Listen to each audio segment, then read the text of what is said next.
Hey guys, and welcome to episode 3 of Grizzly Valley. This one is going to be pretty long, so better sit down comfortably, I suppose. What I'll focus on today is going to be this castle, which I jumped right into, but also basically finishing all of the scenery of the roller coaster itself and adding another restaurant near the base of it, and a bit of area around the mountain, but just a little bit. So just a short introduction about what I want to do with this castle. It's very much inspired by the Disneyland castles. What else, I guess? And Neuschwanstein, which is what the Disneyland castles were originally based on. And it's also a bit of a hurdle in terms of what types of objects I wanted to use. I really wanted to try and get some kind of spire in, but I really couldn't, so the castle isn't going to be very heavy on the roofs or pointy spires or fancy things like that, so instead I'll try to make up for it with more complexity in terms of how all the walls are placed. Which brings me to the point that this castle is really going to be quite a rhapsody of different rotations and heights and all sorts of different pieces, because much like the Disneyland castles actually, which it takes a lot of inspiration from, it is actually a really small building that only really seems somewhat large and impressive because it's on top of this mountain. And one of the ways in which that forced perspective also sort of works is by having many little details on the castle itself. And obviously it is supposed to be a small castle or fort, so I might as well just sugarcoat it, because that's a common thing to do, at least very much in theme parks. And really by adding all of those little details, it should look a little bit more impressive from some distance than just bare walls and some simple battlements, as many castles in real life actually are. So that's one of the things which I want to try.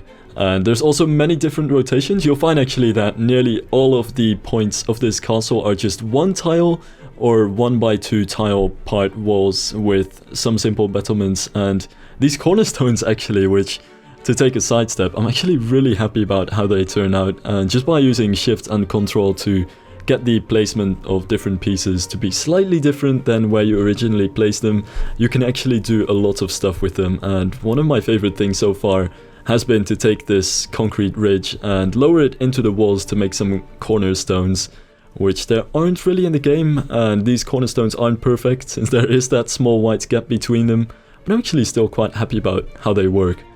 But coming back to my earlier points, I really wanted to make sure that every single of those 1x2 tile parts of the castle are rotated in a different direction. This also sort of depends on where on the castle it is, since I wanted to make sure that from every angle it looked decent, so really most of the walls sort of points toward the direction of the mountain, which side they're on, but they also have a slightly different rotation, each one of them, just to make sure that the castle, even though it's so small, still has different pieces that are all a little bit different and sort of pointed to the different direction. And in that same trend, I really wanted to make sure that every single part of the castle has a different height, so no two parts are exactly the same height, and all of the roofs are definitely on different heights as well, which just adds to the dynamic look of the castle, I guess, despite how small the castle really is, because the trick usually of this type of thing, this type of weenie, as Walt Disney would say, is to just sugarcoat it and have loads of different things to look at. It doesn't even have to be too well composed or too well planned, as I didn't really plan this out or anything. It's just add small parts of the building in different directions and with different minute details everywhere, and at some point in time it's bound to look good. Much like you can, well, put monkeys behind typewriters and at some point they're gonna write Shakespeare if you just keep adding different details to the castle and different rotations and a variety of details as well. You're bound to get some good looking castle in the end, I find. So yeah, that's pretty much the only plan I went with in this case. A couple of tips perhaps about combining different pieces. The different battlements are all made by using the battlements of that sandstone castle wall set, which comes with the game, but they also have that combination of the lightly colored pirate wall, which sticks out on the side just to make the battlements come out a little bit more. And this building also really uses all of the different textures in the game, except for wood, because it's a castle. There's no need for cheap materials. But by using all of the different colors, I find that is the very bright white and the slightly yellow beige-ish pirate walls, and also the sandstone stone. The sandstone stone, you can actually get all of the details pop out a little bit more, which I'm actually quite happy about how it works in this castle. Like, for instance, since the battlements have completely different colors, but also different parts of the battlements have different colors, and the details around the windows have different colors than the walls that they're placed on, and the cornerstones are slightly different colors than the walls that they're placed on. Everything just pops out a little bit more, and even though it's already an over-detailed building, you really have the details come out a little bit more just by adding those contrasts, which is also why I wanted to try here. I probably overanalyzed that a little bit, but yeah, that's just a quick tip. All of these different pieces are actually really fun and pretty well to use together as well, I think. And here quickly I wanted to do the lighting of the castle. It's not really anything big, and truth be told, I actually don't have a lot of experience when it comes to lighting. It's always been a pretty popular thing in Roller Coaster Tycoon 3, but I never really did it much in Roller Coaster Tycoon 3. So this is something which I should get used to a little bit. But in the end, I'm pretty happy. I maybe overdid it with the lanterns, but that goes for the entire park. But then again, that also goes back to the fact that the lighting is really small in this game. And I've talked about this with other people as well. I feel the lighting is good in a sense that it's very atmospheric. Because it's so very small and doesn't spread a lot, you can create really atmospheric scenes, and you really see where the lights are. But for actually lighting areas and making an entire building or an entire path light up, they're pretty much useless. So that really takes some good and lucky placement of this floodlights, and that's really, I think, the only thing you can really do to help that. Now, to finish the mountain over here, I did want to quickly add a bit of rock over here, but I'm really not going to focus too much on rock work in this part. I already think I've done plenty of rock work and put enough hours into just placing rocks as of now, but I'll try to actually have a restaurant on this side, which is going to be a pretty large building. But the reason why I wanted to make that restaurant, I'll come back to in a few minutes exactly, but it's basically because there were a few tricks which I actually got from other people when it comes to using scenery that I really wanted to try, and also I didn't want to keep that area as bare as the sides of this mountain are at the moment. Besides that though, I wanted to, you could say theme, but I just wanted to add some extra details to this ride. It's nothing which is actually realistic or actually would serve any realistic purpose. It's just I wanted to add these wooden beams and details around the side just to have something to look at from the roller coaster's perspective, but also to have much more of that idea that something is going on all around you. So while you're in the roller coaster, like, everything is just zooming by, and you don't have just rocks below you, but also the wooden posts next to you and all of the planks above you, and there's a lot of interaction with scenery, which is basically what I wanted to do here, which is also why I ended up placing random blanks pretty much everywhere, which isn't the most realistic of things, but it's something which I really wanted to try, just to make sure that this wouldn't just be empty rock work. Maybe I could say though that I did take some inspiration from the avalanche installations, and also when you often have these tunnels in the Alps, you have these sort of blinding concrete pillars and posts as well, but it's sort of visually similar to that. It's nothing else really. I was thinking I might want to put some wooden posts in the middle of the rockwork as if it were a mine shaft, but I don't think I'll quite go with that. I'd rather keep the rockwork a bit more natural, so you sort of go into the uninhabited caves as you get into the rockwork, and then as you come out again you have all the houses and more sort of like the land of the living. And when it comes to foliage, I wanted to keep it pretty simple.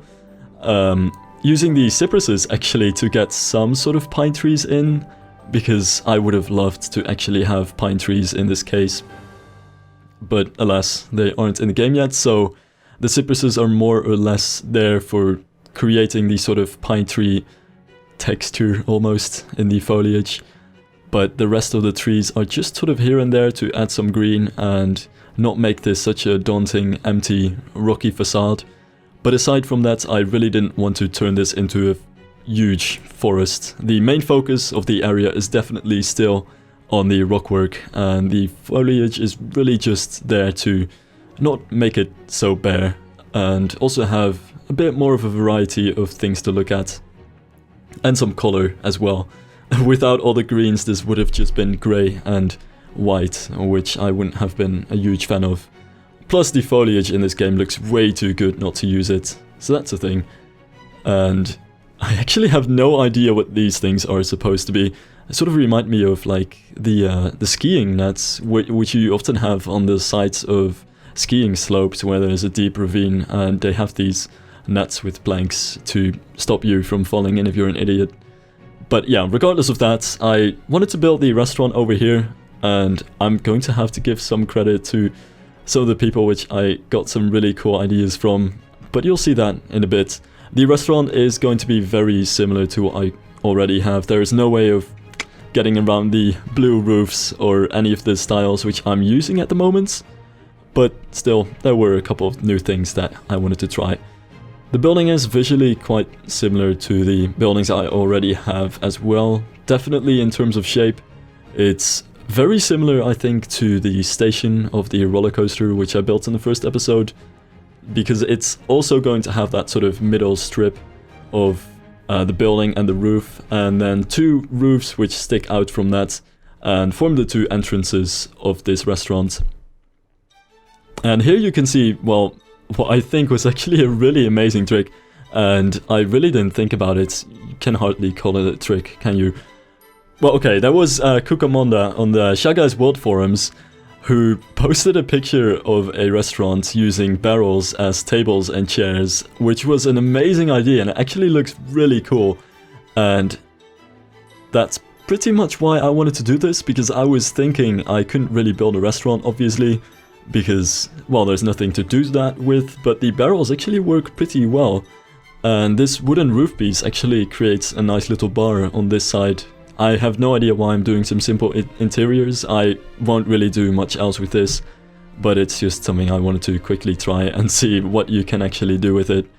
Because I think, even though right now there just aren't any tools made specifically for it, so it's hard to make really good, convincing interiors, especially with a variety as well, I think there is actually a pretty good chance that interiors will be a good, nice focus for this game as well, and definitely a nice possibility for the future too. But this is where I wanted to branch off in what I think is actually a really cool trick, and I got this from a YouTube comment from Justin Crux, but he also posted something about it on Reddit. And basically, I think I was at some point complaining about the fact that you can't really build crossbeams in this game since there aren't diagonal wooden posts, but Justin actually found a way to connect these balconies to the roofs which you have in the game, and you get some amazing 45-degree angle wooden posts which you can use for pretty much frameworks in Alpine buildings. There's a couple of things which make it a little bit harder, like the fact that it's really hard to get them exactly in the placement where you need them, and also they don't fill a full tile, and they go over windows often unless you're really precise with the placement, so it's near impossible still to create the patterns which you find in real Alpine buildings, also because the post is pretty long. It's way too long to make the really small, intricate, detailed timber frameworks that you find in real Alpine buildings, but it's also too short to actually fill a full tile with, so it's pretty much in the middle ground where it's really hard to do much useful stuff with it. But I still wanted to get the diagonal posts in here just because it actually worked pretty well in the placement which they're in, I think, and it's just such an important part of Alpine buildings. I didn't really want to miss it. Same goes for the roof on the side. Even though there isn't a corner blue roof piece, which would have been amazing, I wanted to create those sort of the roof's sides with a flat point that you often see in Alpine buildings. I have no idea if there's actually a name for it, but there are many Alpine buildings where the roof really forms an A shape, but toward the end of the building, so toward the facade, the very top of it sort of flattens out. So you have more of a trapezoid type shape, which is what I really wanted to try with this roof as well, just to see if that was possible, and I think it actually worked pretty well as well. I say, well, way too many times in this episode. Anyway, and I wanted to have this side building over here just to break the grid of the main building a little bit, because the main building is all on the same grid, and so is the patio in front of it, and yeah, with all that having it on exactly the same grid, I really think I was going into too grid-like state in there, which is something that I do find by myself, but also many other people. There is still a bit of a horseless carriage in syndrome in the general, like, Planet Coaster player base. There's definitely a lot of non-grid using, but much like the first cars were like carriages without horses, the first Planet Coaster buildings are sort of like gridless buildings, but they're still built sort of in a way that people are, you can see that people are used to a grid system, which is, there are definitely buildings which are more off-grid, but I find it's just so easy to fall back into that habit of thinking of buildings in grids as you used to, whereas by having different grids for different parts of the building, there is so much more freedom than any complete grid would ever be able to give you, which, yeah, I might want to focus a bit more on going off the grid sometimes as well. This goes for railings as well. I really want to add more railings and fences to the paths, which I don't at the moment have, but it is going to be a bit of a pain since every single fence is going to be its own building and going to be slightly rotated to fit the other fences in its own grid. But yeah, those are just things that I really want to try in the future. Many of the things which I want to try in the future are really based around the idea of having different grids for each individual object of a building and see how far you can really go with that. And over here I just wanted to quickly finish the rockwork, by the way, and I think that is... no, that's almost it. I actually had some interesting foliage parts over here as well. The foliage on the rocks is pretty much just the same as the rest of the foliage. I did want to keep it pretty simple and not really change it up too much, and I was really happy with how it looked so far, so never change a winning team, I suppose.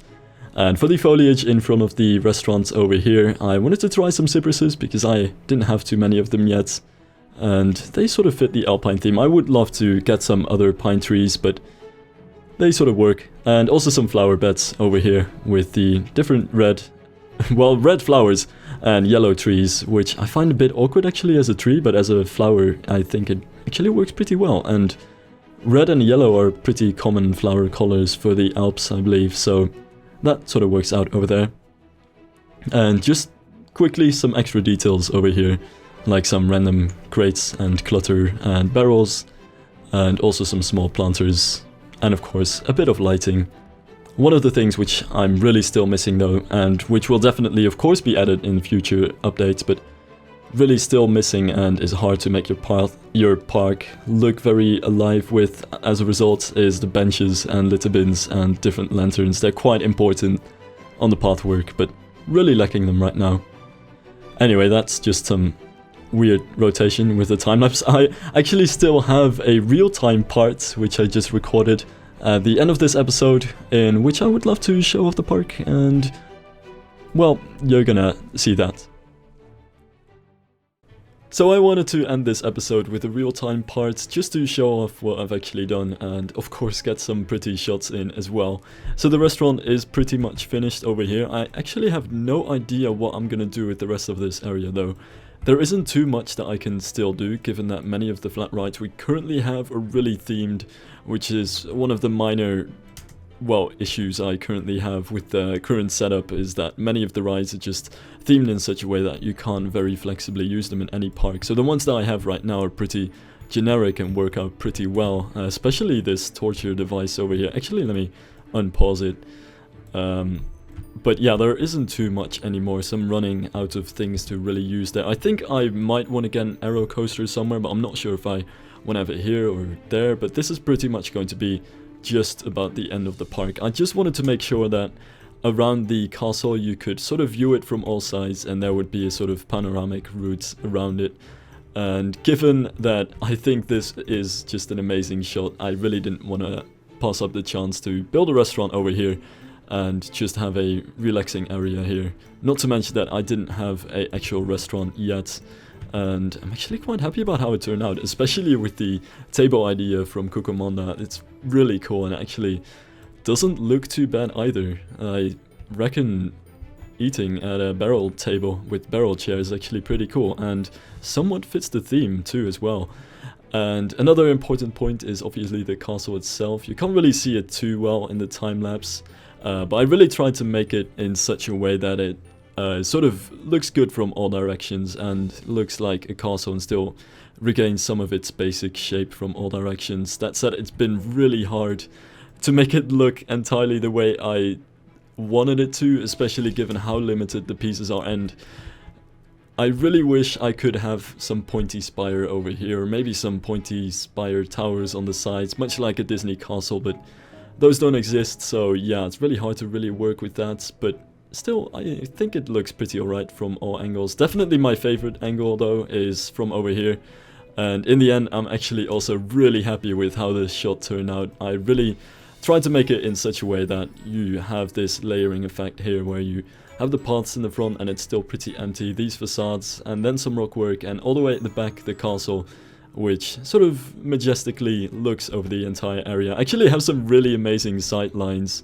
as in sight lines, over here, which I only kind of half planned, but these came out way better than I would have even hoped to have them. Like, if you approach from this area, you obviously see the castle in the distance and have some amazing perspective over here as well, with the trees in the front, some facades here and there, and really the castle also with the roller coaster track in the distance. And same really goes for this path as well. It works pretty well from over here as well, and that's really something I do want to keep in mind for future paths too, just to keep some of them pointed directly toward the castle, because you'll be able to see the castle in the distance, especially over here. I think is a really good point to also have a sight line. But yeah, that's pretty much it. The coaster is right about finished. I might want to add some extra details to it, like these little planks over here are still a bit empty. I also think I might actually want to add a house over here instead of the trees that I currently have. But that's all stuff that I might want to try in the future. So far, it's pretty much finished in the sense that there's nothing that's unfinished about it. But yeah, you can argue whether anything is really finished at any point. You just sort of give up trying and go on. And I'm not sure if I want to give up trying on this coaster yet, because I do like it so far, and I think it is pretty cool. Actually works pretty well on the POV as well, but I'll save that until the park is actually finished and I won't spoil that. But there are just some things which I think I can still improve upon it. Definitely my favorite part still has to be this part in the front, where there's a lot of interaction with both the scenery and the paths and the coaster, and it really sort of swings through everything, which you can quite see over here as well, where it comes through the cave, then has all the woodworks over here, dives underneath the building and through another rocky structure, and over these snow fences, I think they're called. I still don't know for sure, because I recorded this actually after recording the commentary for episode 2, and has this part over here, which is arguably my favorite part of the entire park. But yeah, I don't have any exact next plans, so I have no idea where I'm gonna go from here. Not even where I'm gonna start doing some stuff. I might wanna connect this thing and make sure I finish this area. I may also continue over here and see what I can do here, or make some sort of main street or central plaza where you sort of arrive in the park. In any case, whatever I'm gonna do, it's been pretty fun so far, and thank you guys for watching. I'll see you guys next episode.